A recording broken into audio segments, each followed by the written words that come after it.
Dios espíritu de cobardía, sino de poder y de amor y de dominio propio. Ahora, paremos ahí, si me puede dar tiempo, como en el partido, tiempo muerto. ¿Listo? ¿Cuántos aquí tal vez dicen, yo creo en Dios, creo en su poder? Tal vez venimos a veces y oímos del gran poder de Dios que levantó a Jesucristo de entre los muertos. Pero en realidad en nuestras vidas muchas veces al salir regresamos y se vuelve domingo en la tarde y lunes y pronto en la semana regresamos a ser intimidados una vez más por los mismos obstáculos y en realidad no hay mucho cambio en nuestra manera de vivir. Noten el versículo 10. Pablo animándolo le dice, pero que ahora ha sido manifestada por la aparición de nuestro Salvador Jesucristo, el cual quitó la muerte y sacó a luz la vida y la inmortalidad por el Evangelio. Pablo aquí en el versículo 10 le está dando a Timoteo razones por qué, dice, debemos de celebrar la resurrección. Le dice, quiero que entiendas, le dice que Jesús vino y quitó la muerte y sacó a luz la vida y la inmortalidad, le dice, por el Evangelio. Evangelio. Esa palabra evangelio es una muy interesante. Esa palabra quiere decir buenas nuevas. Muy sencillamente, el evangelio son las buenas nuevas. La Biblia describe al evangelio como la muerte, la sepultura y la resurrección de Jesucristo. Y le llama a estas buenas nuevas. Le dice Pablo a Timoteo, le dice, el evangelio, las buenas nuevas, le dicen, el hecho de que Jesús no solo resucitó, sino que fue sepultado y por supuesto antes de eso murió, le dice, su muerte, su sepultura y después su resurrección al tercer día, le dice, es mucho, dice, que celebrar. Y le dice, ¿por qué? Le da en este versículo 10 tres razones muy sencillas por qué nosotros podemos y debemos celebrar la resurrección. Tres razones muy claras. La primera se encuentra ahí en el versículo 10. Noten lo que le dice. Le dice que por la aparición de Jesucristo, dice, se ha manifestada, dice, la aparición de nuestro Salvador Jesucristo, dice, el cual, dice, quitó la muerte. Noten en esta palabra, quitó. Esta palabra quitó quiere decir la deshizo, más bien se traduce destruyó. Así que yo estaba pensando en esto y yo dije, ¿qué quiere decir esto? Que Jesús destruyó la muerte. Y de repente estaba esta semana en un restaurante esperando mi mesa y el comentarista estaba hablando de un partido, dice que en el deporte jugó, dice, este equipo contra el otro y dijo esto, y destruyó al otro equipo. Dijo, yo no sé quién fue, ¿verdad? Pero dice, este equipo destruyó a estos. Yo me quedé pensando en eso. No lo destruyeron, lo deshicieron, pero sí, en la batalla uno le ganó al otro. Después me puse a pensar en esto y estaba yo escuchando al grupo que cantó y Elton estaba aquí cantando el canto y después uno de los muchachos atrás dice, dice, Elton destruyó el canto. Y yo dije, ¿destruyó? Yo pensé que lo cantó bien. Y él dijo, no, pastor, dice, eso es bueno, destruyó quiere decir lo dominó, quiere decir que hizo un buen trabajo. Yo le dije, deberías de poner en Twitter, el pastor Navarrete destruyó el sermón, ¿verdad? También oímos a veces destruyó. Mi hija, entonces, esta semana le dimos unos muffins a nuestros hijos y Luke se lo comió rápido, 3 segundos y desapareció. Y mi hija dijo, Luke destruyó el muffin, papi. Si aparentemente esta palabra destruyó es muy, muy flexible hoy en día.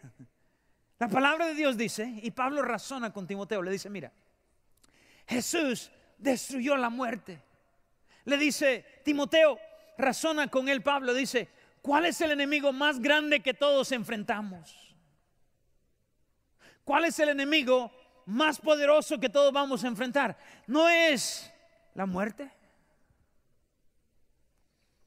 La muerte, amigos, es un hecho seguro. A la gente no le gusta hablar de la muerte, ¿verdad? Alguien dijo, el ser humano es la única criatura en el mundo que sabe que va a morir y está tratando desesperadamente de olvidarlo, ¿no? ¿No es cierto? No es por eso que los hombres, ¿verdad?, llegan a cierta edad y se compran su Harley o su carro convertible. No es por eso que las damas, ¿no?, se pintan el pelo y, ¿verdad?, las arrugas y, ¿sí o no? Y los químicos, ¿verdad?, para olvidarnos que estamos cada día acercándonos más a la muerte. Pero un día de estos la muerte vendrá a todos nosotros, sin excepción de personas, pobres, ricos, jóvenes, viejos, profesionales, marginados. No importa la persona qué sofisticada sea o qué ordinaria, la palabra de Dios dice, y Pablo le escribió a los romanos, les dijo esto, les dijo, por tanto les dice, como el pecado entró al mundo por un hombre y por el pecado la muerte, les dijo, así la muerte pasó a todos los hombres por cuanto todos pecaron. Y en el versículo 14 les dijo esto, no obstante, reinó la muerte desde Adán. Pablo dijo, miren, quiero que entiendan algo, la muerte, dijo, desde Adán hasta hoy ha estado venciendo, está invicta, les dice, en el primer siglo, les está hablando de esto y les dice, es increíble, la muerte, dice, es rey, gobierna a la muerte, es el rey, dice. Pero amigo, la muerte no solo es un hecho seguro, la muerte también es un enemigo que ha sido derrotado, destruido, dice la palabra de Dios. Miren en 1 Corintios 15, 25, quiero que lo note conmigo, dice, porque preciso es que Él reine hasta que haya puesto a todos sus enemigos debajo de sus pies. Hablando de Jesús, Jesús va a reinar, dice, y Él va a vencer a todos los enemigos. Y el postrer enemigo que será destruido es la muerte. Dice que Jesús destruirá a la muerte. Pablo le dice a Timoteo, el que tú sigues, el Salvador, quien tú dices que tienes en tu corazón, el Dios, le dice, con quien tú dices que andas de la mano, al que tú dices que sigues, quiero que entiendas algo acerca de él. Le dice, ese Dios ha vencido a la muerte, la quitó, la destruyó, dice. ¿Cómo? Por el evangelio. Alguien dice, ¿cómo es eso? ¿Qué es el evangelio? El evangelio, querido amigo, es la muerte, la sepultura y la resurrección. Creemos nosotros que Jesús vino y Él vino a morir. Jesús es el único que murió voluntariamente. Juan capítulo 10, versículo 18 dice la Biblia que Jesús dijo, yo no, dice, que no me quitan la vida, yo la doy, yo mismo, dice, la pongo. Tengo poder para ponerla y tengo poder para volverla a tomar. La Biblia dice que Él es el único que decidió morir. Alguien dice, no, yo conozco a alguien que se suicidó, que se quitó la vida. Él decidió morir. No, Él decidió cuándo murió. Todos aquí vamos a morir. Nadie decide aquí que va a morir. Eso ya está decidido. Quiero que entiendan algo. Jesús es el único quien no necesitaba morir, pero murió voluntariamente, dice la Biblia. Entregó su vida por nosotros. La Biblia dice que Él, dice, vino a morir. Ese bebé de Belén, el niño de María, es el Cordero de Dios que vino a hacer el sacrificio por el pecado del mundo. No solo murió voluntariamente, murió sustitutivamente. Nosotros creemos en lo que le llamamos la expiación sustitutiva. Esa palabra expiación quiere decir el pago. Su muerte fue un pago en nuestro lugar. Somos un sustituto, es alguien que toma el lugar de otro. El suplante es el que se intercambia por otro en el partido, ¿verdad? ¿Cuántos entienden? La maestra sustituta es la que mandan en lugar de la regular. ¿Cuántos de ustedes le daban guerra a la maestra sustituta? Levante su mano, ¿verdad? Yo también. La Biblia dice que Jesús vino a morir en nuestro lugar, a tomar mi lugar. La Biblia dice en 1 de Pedro 3:18, porque también Cristo, dice, padeció una sola vez por los pecados, el justo, hablando de Jesús, por los injustos, hablando de nosotros. Usted dice, ¿por qué es que Dios no solo perdona nuestros pecados así por así? ¿Por qué era necesaria la muerte de Jesucristo? ¿Por qué es que Dios no solo dijo, mira, te perdono a la humanidad? Querido amigo, quiero que entienda, la razón es muy sencilla. Jesús, dice la Biblia, nos vino para morir porque la paga del pecado es muerte. No nos gusta hablar del pecado. Hoy en día se nos anuncia en la televisión de violaciones, de tragedias, de duras situaciones, de situaciones, ¿verdad?, difíciles, pero nadie dice que es pecado. Amigos, Estados Unidos está lleno de pecado. Latinoamérica está llena de pecado. El mundo está lleno de pecado. ¿Cuántos están conmigo todavía, verdad? Y sabe, porque no entendemos el pecado, entonces no entendemos la sustitución, que Jesús tuvo que morir porque la paga del pecado es muerte. Jesús vino a morir, dice la Biblia. Cuando Él, dice la Biblia, fue entregado, Jesús dice que tomó Pilato a Jesús y le azotó. Los romanos azotaban a la persona de una manera tan precisa que con látigos de cuero, con puntas de filo, de vidrio, a veces de huesos, cortaban la piel y los muslos al punto de que el ser humano estaba cerca de la muerte, pero no podía morir. Dicen que nadie se podía parar después de un azote romano. Si usted sobrevivía, salía arrastrado. A Jesús lo trajeron otra vez después de darle 40 latigazos, lo traen enfrente de Pilato. Los soldados romanos le pusieron una corona de espinas sobre la cabeza, un manto de púrpura, le pusieron una caña en su mano derecha, le golpeaban con la caña, le decían: si eres hijo de Dios, dinos quién te golpeó. Se burlaban de él, su rostro hinchado, sus dientes sueltos, sus, yo me imagino, órganos visibles ya, todo su cuerpo con dolor.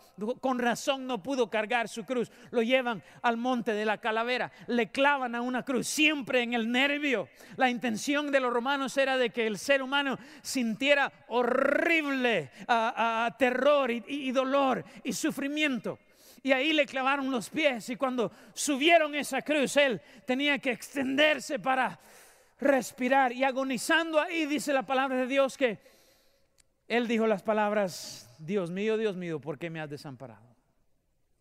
Jesús no solo sufrió en su cuerpo, sufrió una agonía emocional. Dicen que en Getsemaní, cuando oraba: Señor, quítese de mí esta copa, pero no sea mi voluntad sino la tuya. En su humanidad él no quería el sufrimiento que le venía, pero en su deidad, siendo 100% Dios, él también había venido para morir por nuestros pecados. Sufrió emocionalmente, sufrió en su alma. La Biblia dice que espiritualmente Dios tomó, dice la Biblia, todo el pecado suyo, todo el pecado mío, todo mal pensamiento, toda mala palabra, toda mala acción, y la puso sobre el Hijo de Dios. El justo, dice, murió por los injustos. ¿Para qué? Para llevarnos a Dios.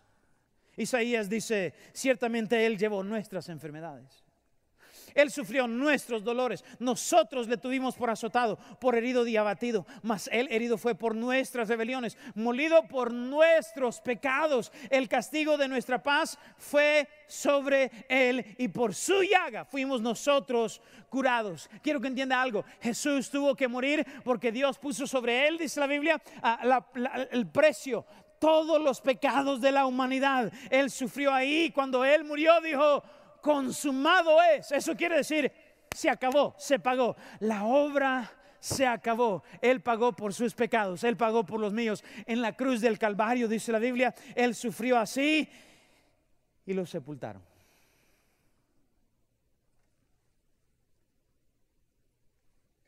Y ese sábado,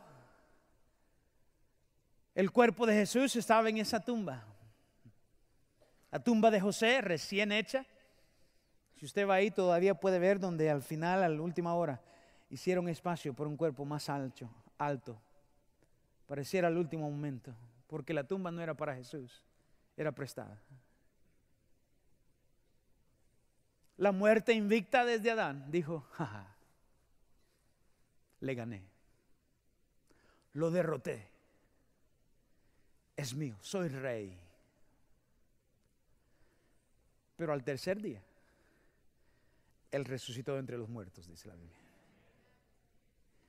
Y se levantó ahí, tomó los lienzos y los dobló donde estaba su cabeza, como queriendo decir: este no es que yo he perdido el control, estoy totalmente en control de la situación.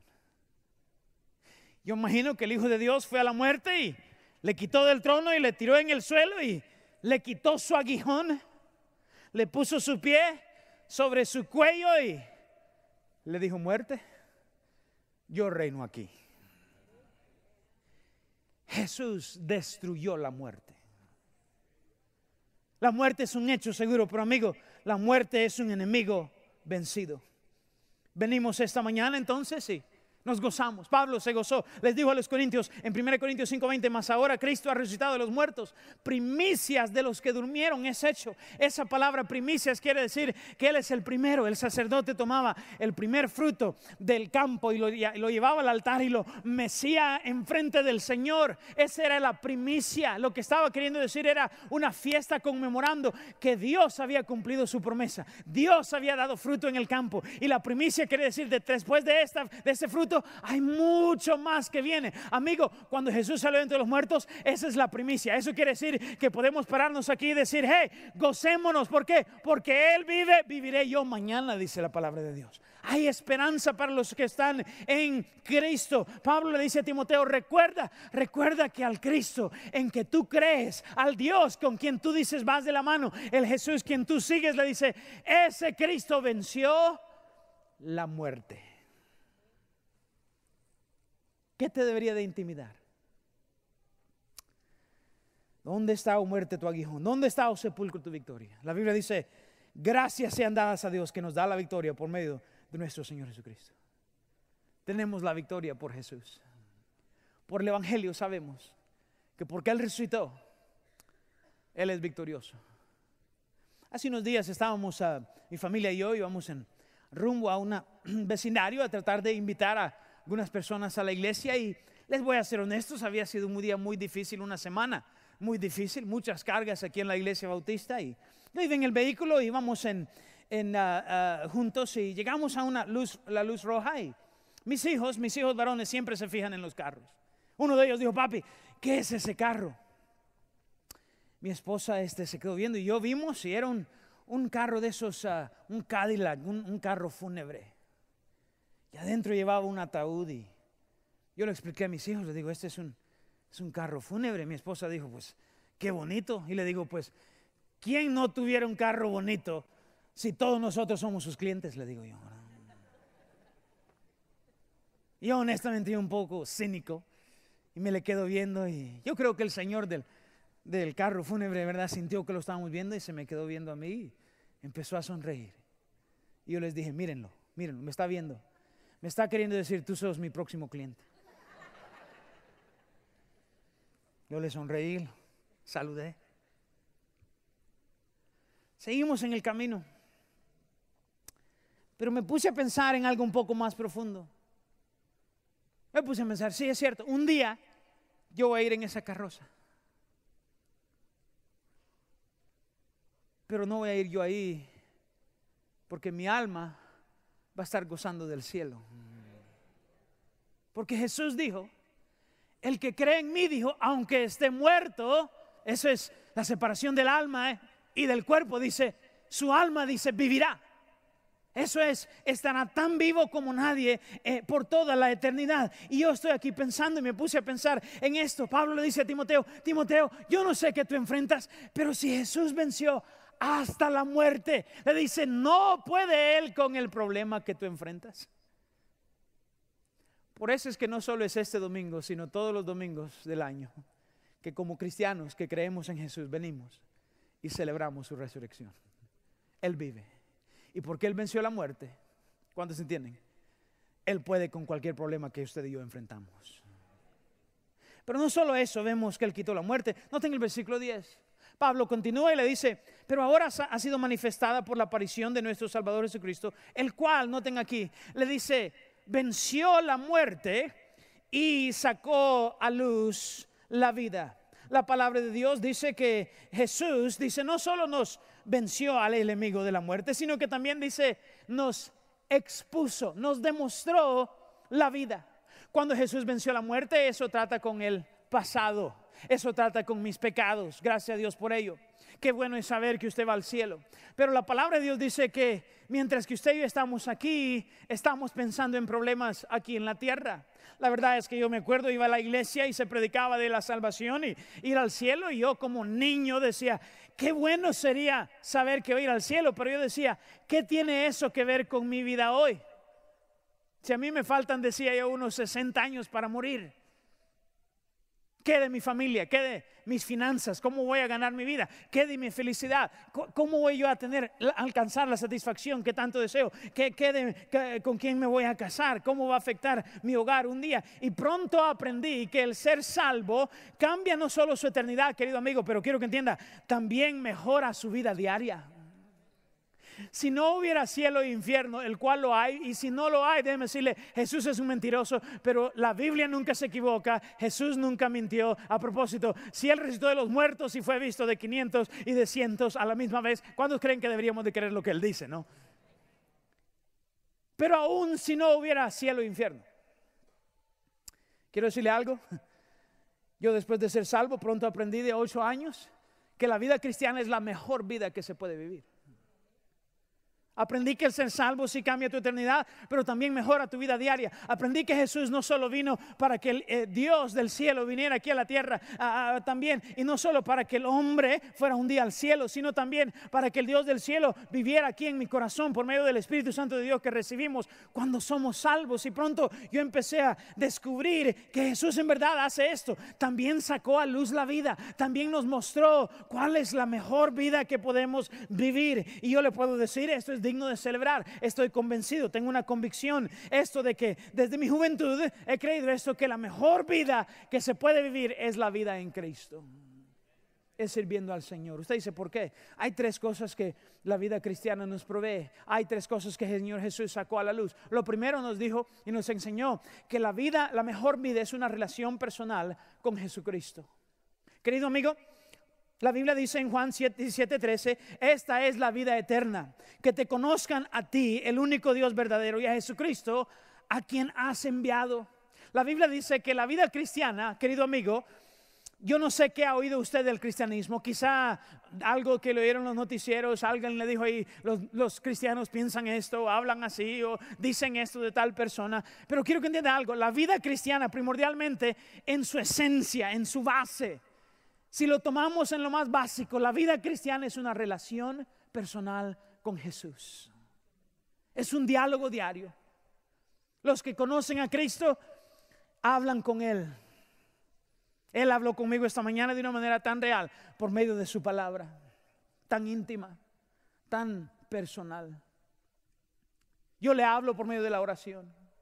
Quiero decirle que para nosotros los que somos salvos, esto del hecho de la resurrección no es algo que alguien me tiene que comprobar. Yo ya lo siento, lo sé, lo conozco. Él vive en mi corazón. No tengo yo que preguntarle si Él está vivo. Él está vivo, y ciertamente cuando usted recibe a Cristo empieza una relación. La Biblia dice en Juan 1:12 que los que creen en su nombre Él les da la potestad de ser hechos hijos de Dios.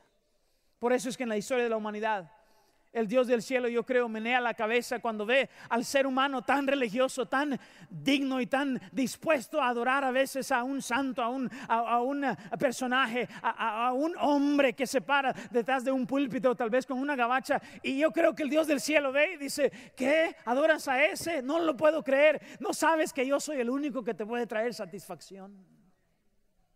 Hay algo que solo una relación con el Dios del cielo que le ama sin límites diariamente puede traer la satisfacción que nosotros buscamos en el corazón. Él vino a sacar a luz la vida. Primeramente, la vida es una relación con Jesucristo. Segundo, amigo, la vida es una comunión con otros. Nuestro Dios sabe, y aprendemos en la palabra de Dios, que no podemos crecer en esta relación personal con Dios aparte de los hermanos y la iglesia. Mientras que el cristianismo es una relación muy personal, el crecimiento espiritual siempre es una experiencia corporal. Eso es, en la iglesia se le llama el cuerpo de Cristo. La palabra de Dios nos enseña una y otra vez. Y cuando nos enseña siempre le habla a grupos de personas. Creced, hablando pluralmente, amaos los unos a los otros. Nunca Dios dice, porque Él sabe, solo tú haz esto. No. Él dice lo primero que tienes que hacer después de ser salvo es bautizarte, por ejemplo. Porque sí, te identifica con la muerte y la sepultura y la resurrección, pero también te identifica con una iglesia, con un cuerpo, con alguien que tú necesitas. Por eso es que nos dice después de ser salvos, ahora no dejes de congregarte. Hey, sigue creciendo en la palabra de Dios. Tantos mandamientos en la Biblia se dan no a individuos, sino a la iglesia. Así que Dios sabe que no podemos crecer solos. Así que la meta de Dios es de que usted se congregue y que en esta comunión con otros hermanos en Cristo usted crezca. Tanto usted se congrega, tal es su crecimiento. Es algo que no se puede separar. Dios dijo, la vida es una relación, dijo Jesús. Jesús vino y Él vivió una vida perfecta y predicó, la vida no solo es una relación conmigo, es una comunión. Dijo, en esto conocerán que sois mis discípulos, en que os améis los unos a otros. Queridos miembros de la iglesia, tenemos que hacer un buen trabajo de congregarnos. Por eso es que en nuestra iglesia, después de los servicios normales, no este domingo, tenemos grupos de crecimiento con personas a su etapa y de su edad, con quienes usted puede convivir. Y ahí lloran con los que lloran, y ahí se alegra con los que se alegran, y se conocen los unos a otros. ¿Por qué? Jesús sabía que la vida cristiana es una relación, pero también es una comunión con otros. Pero número 3, también la vida cristiana tiene un propósito. Dios, cuando usted tiene una relación con Él y cuando usted empieza a vivir en comunión con otros hermanos, empieza de una manera tan real a desenvolver su plan de amor y le dice a cada uno de nosotros, este es tu papel, este es tu propósito. Yo aprendí en mi niñez que la voluntad de Dios es lo mejor que podemos buscar. Romanos 12 lo dice así, que es la buena voluntad de Dios, agradable y perfecta. Mi mayor deseo en mi vida es de que el rostro de Dios, mire bien, sonría sobre mi vida, mientras que yo desenvuelvo y yo sirvo y cumplo con la voluntad de Dios para mi vida. No hay nada que trae la satisfacción. Y estos 19 años pasados que yo he servido a Dios y a esta congregación, déjeme decirle, he sentido la satisfacción que Dios le da a uno de sus hijos, que dice, este es tu papel en tu reino, y encuentra su carril y sigue ese papel. Qué maravilloso es. Quiero decirle que Jesús destruyó la vida, pero Jesús le dice Pablo a Timoteo, Timoteo nos sacó a luz la vida. No solo destruyó la muerte, sino nos sacó a luz la vida. Nos da un propósito por qué vivir. Es bueno celebrar la resurrección. Pero noten por último, número 3, lo que le dice Pablo a Timoteo. Pongamos el versículo 10 aquí, por favor. Ok, está dormido en la ratilla, ahí va. Ok, noten lo que dice. Pero que ahora, le dice, ha sido manifestado por la aparición de nuestro Salvador Jesucristo, el cual quitó la muerte, número 1, sacó a luz la vida, número 2, y la inmortalidad por el Evangelio. Dice que Él quitó la muerte, la destruyó. Dice, sacó a luz la vida, nos mostró lo que es la verdadera vida. Pero tercero nos dice, sacó a luz la inmortalidad. Ahora, todos saben qué absurda, qué vana, qué insignificante es la vida cristiana si nosotros vivimos y un día todos morimos y ahí se acabó todo. Puf. Si nos extinguimos, si simplemente no hay nada más. ¿Se imagina usted si la vida después de la muerte, oiga bien, si no hay vida después de la muerte, no hay sentido para la vida antes de la muerte? Si Hitler murió y María Teresa de Calcuta murió y ambos llegaron al final y pum, ahí se acabó, sin recompensa por su bondad o maldad, ¿qué sentido tiene esta vida? ¿Qué importa? ¿Qué significado hay en la manera en que vivimos? Sin dar cuentas por el mal o recompensas por el bien. Si después de esto lo único que nos espera es inconsciencia y tinieblas y oscuridad, querido amigo, quiero que entienda algo. Tenemos nosotros que parar y aquí entender. Los filósofos han argumentado este sentido aquí, la inmortalidad, pero la palabra de Dios nos dice y nos enseña que después de la muerte física hay una existencia por toda la eternidad. La Biblia lo dice así en Hebreos 9:27, puede verlo acá. Dice, de la manera que está establecido para los hombres, que mueran una sola vez y después de esto el juicio. La palabra de Dios dice claramente que después de esta vida, la Biblia enseña que aunque su alma va a estar separada del cuerpo, cada uno de nosotros vamos a pasar la eternidad en una de dos posibilidades. El primer lugar se llama el cielo. El cielo, amigo, es donde está la presencia de Dios, el gozo de Dios. El cielo es donde vamos a experimentar más de todo lo que Dios nos da en esta vida. Más comunión con Él, más comunión con otros y más propósito, más servicio a Él. Pero hay una segunda posibilidad. Este lugar se llama el infierno. En el infierno no hay de estas cosas que Dios nos ha dado en esta vida. No hay relación con Dios, no hay comunión con otros, no hay propósito en ese lugar. La palabra de Dios dice que esta es la muerte segunda, el alma en el infierno, un lugar donde de tormentos, donde la llama nunca se extingue y donde la muerte nunca se acaba. Ahora, mi meta no es que usted le dé miedo en esta mañana, pero querido amigo, mi meta es que usted decida hoy: yo no quiero pasar la eternidad ahí. Asegúrese de esto: nadie se acaba. La vida no se acaba en el panteón, no se extingue cuando usted se muere. Todos vamos a resucitar, dice la Biblia, y su alma va a pasar la eternidad. Nuestra alma, dice la Biblia, en uno de estos dos lugares. Jesús, dice la Biblia, vino para darnos buenas nuevas. Dice la Biblia, Él quitó la muerte y sacó a la luz la vida y la inmortalidad por el Evangelio. Las buenas nuevas, amigos, estas son buenas nuevas. ¿Por qué? Déjeme explicarle acerca de la inmortalidad y el cielo y el infierno. Hay dos realidades que el Evangelio nos dice. Número uno, que hay una invitación abierta a todo aquel, dice la Biblia, que quiera entrar en una relación personal con Jesucristo esta mañana. Es para negro y blanco y café y rojo, no importa su color, no importa su país, no importa su edad, no importa su género, no importa quién es, no importa, dice la palabra de Dios, ¿verdad? Este es su estado socioeconómico. Todo aquel que en Él cree no se pierde, mas tenga vida eterna. Segunda de Pedro 3 dice que Dios no quiere que ninguno se pierda, mas que todos vengan al arrepentimiento, dice la Biblia.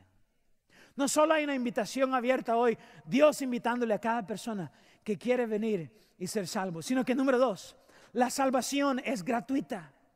Dice la palabra de Dios que es algo que Dios nos ofrece gratis. La entrada a su familia está basada en gracia y no en obras. Míreme aquí, esto es único al cristianismo. No hay otra religión que le pueda decir. Todas las religiones le dan una lista, le dicen esto es lo que tú tienes que hacer. Pero la vida cristiana no es así. La Biblia dice que la religión es la manera en que el hombre trata de alcanzar a Dios, pero Dios dice no, nadie puede alcanzarme a mí. Efesios 2, 8 y 9 lo dice de esta manera: porque por gracia sois salvos. Eso dice gratuitamente, si se puede ser salvo por medio de la fe. Gracia es lo que Dios nos ofrece. Fe es cuando usted lo acepta. Dice, y esto no de vosotros, pues es un don, un regalo de Dios, no por obras para que nadie se gloríe. En otras palabras, nadie puede hacer suficiente obras, dice la Biblia, para alcanzar a Dios. Por eso es que Dios mandó a su Hijo Jesús, que vivió, Él murió en la cruz del Calvario y Él predicó mientras que estuvo aquí. Hey, lo único que tienes que hacer es venir a mí. Dice la Biblia, yo soy el camino, la verdad y la vida. Nadie viene al Padre si no es por mí. Este es el mensaje de la salvación por gracia. Estas son las buenas nuevas. Yo iba a la iglesia en mi niñez y en mi infancia yo me acuerdo que yo iba y mis padres me decían, hey, pórtate bien y da la ofrenda y, ¿verdad? Escucha la lección en la escuela dominical. Y yo iba y me sentaba y yo pensaba, si me porto bien voy a agradar a Dios. Pero la palabra de Dios claramente dice que no es así. Es más, nos recuerda muchas veces que no es por méritos. Hay un versículo que a mí me impactó, quiero mostrárselo. Está en Tito 3, versículo 5. Dice así, dice, nos salvó no por obras de justicia. En otras palabras, no vamos a ir al cielo, dice, por las cosas buenas. Y yo pensaba, ¿verdad? Si yo me porto más bien que mal, voy a hacer mis maldades, pero si hago más buenas que malas. Entonces cuando llegue al cielo, ¿verdad? Pedro va a estar ahí con la balanza. ¿Se acuerdan de Pedro? Yo no sé dónde sacamos esa historia, pero no de la Biblia. Yo decía, ojalá Pedro, ¿verdad? Me ayuda y, ¿verdad? Si yo le doy mordida, tal vez le pone más peso al lado bueno que al malo. Pero la Biblia dice, no va a haber balanza. No va a estar Pedro. No es por obras buenas de justicia, dice que nosotros hubiéramos hecho, noten, sino por su misericordia que nos salvó. Jesús hablaba de esto. Dice él, hay gente que está tratando de ganarse el cielo. El plan de ellos es el plan de méritos. De sus buenas obras, soy una buena persona, yo no le he hecho nada a nadie. Jesús dijo allá en el libro de Lucas que 2 hombres, dijo, subieron al templo. Uno de ellos era fariseo. A propósito, esta historia la contó en la iglesia, ¿no? Y dijo, este fariseo llegó a la iglesia y él empezó a orar. Escuchen cómo oró. Dijo, Dios, te doy gracias que no soy como los otros hombres, ladrones, injustos, adúlteros, ni aun como este publicano, dijo. Ayuno, dice 2 veces a la semana, doy diezmos de todo lo que gano. Noten el mérito de este hombre. Estas son las cosas que yo hago, Señor. No le he hecho nada malo a nadie y soy un buen esposo. Y dijo él, doy diezmos y, ¿verdad? Tenía él una lista de méritos muy buenos. Pero él mencionó al publicano. Mas el publicano, dijo Jesús, estando lejos, eso es en la esquina, no quería ni aún alzar los ojos al cielo. Le dijo, Señor, ten misericordia, sé propicio de mi pecador. No dijo un pecador, dijo el único, el pecador. Jesús paró en medio del servicio y les dijo, quiero que entiendan cómo es esto de la salvación. Dijo, este hombre muy bueno se fue justificado en su mente a su casa, pero perdido en su corazón y al infierno por la eternidad. Pero este hombre, por mi misericordia, fue salvo. Y él regresó a su casa justificado, dijo. Totalmente diferente plan. Este se jactó. Este, dice la Biblia, no, de verdad confió en sus obras. Este se arrepintió por la misericordia de Dios. Ahora Jesús dice, este no puede ser perdonado, dice, pero este es perdonado y es salvo automáticamente. Porque Dios salva, amigos, no al que merece ser salvo. Él salva por su misericordia. Yo le pregunto esta mañana personalmente, ¿cuál de los dos planes está siguiendo usted? ¿El cuál plan está matriculado? Muchos dicen, es que yo no necesito ser salvo. Usted es demasiado bueno para ser salvo. Otros dicen, yo soy demasiado malo. No he hecho suficiente bien para ir al cielo. No, quiero que entienda algo, amigo. No hay nadie tan malo que no necesita misericordia. No hay nadie tan bueno que no necesita misericordia. El plan de méritos no nos salva. Yo le pregunto a la gente, ¿y usted ha cumplido los mandamientos, los sacramentos? La verdad, los mandamientos de su iglesia. Y todos me dicen, yo los creo. Le digo, no le pregunto si los cree, los ha cumplido. Y todos a una me dicen, no. Judíos, testigos de Jehová, católicos, personas protestantes, no importa. No, me dice, no los he cumplido. Entonces le digo yo, no hay esperanza de salvación. Querido amigo, la Biblia dice, oiga bien, y solo el cristianismo explica esto, que por gracia somos salvos. Todos aquí tienen la invitación en esta mañana. Jesús le invita, le dice, te ofrezco el regalo, la vida eterna. Así que yo le pregunto, ¿hubo un día en el cual usted se arrepintió de vivir por méritos, por obras, y puso su fe en la gracia de Dios y fue salvo por su misericordia? Así que este es el momento en el servicio donde respondemos. ¿Podría yo invitarle a ponerse en pie y a cerrar sus ojos?